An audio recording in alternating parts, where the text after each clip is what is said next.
दोस्तों नमस्ते, प्रणाम, जय श्री राम जी, राधे राधे। आप सबके स्वागत करती हूँ दोस्तों अपना यूट्यूब चैनल में। तो आज मैं बहुत ही प्यारा देहाती भोजपुरी चुटकुला नाच गीत लेकर आई हूँ।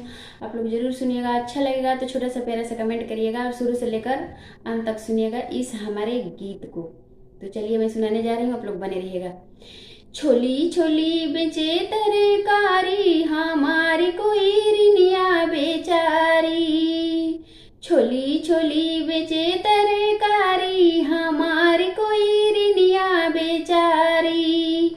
ओही रे कोई रिनिया के लंबा लंबा बलवा, ओही रे कोई रिनिया के लंबा लंबा बलवा। चोटिया गुहेली मस्तानी, हमारी कोई रिनिया बेचारी।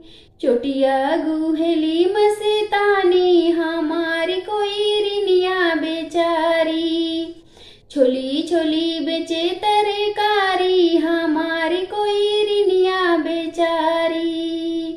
छोली छोली बेचे तरकारी, हमारी कोई रिनिया बेचारी। ओही रे कोई रिनिया के लंबी लंबी अखिया, ओही रे कोई रिनिया के लंबी लंबी अखिया। सुरमा लगावे मस्तानी, हमारी कोई रिनिया बेचारी। सुरमा लगावे मस्तानी, हमारी कोई रिनिया बेचारी। छोली छोली बेचे तरकारी, हमारी कोई रिनिया बेचारी। छोली छोली बेचे तरकारी, हमारी कोई रिनिया बेचारी।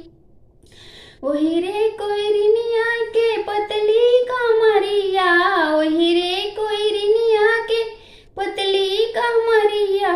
ठुमका लगावे मस्तानी, हमारी कोई रिनिया बेचारी। ठुमका लगावे मस्तानी, हमारी कोई रिनिया बेचारी।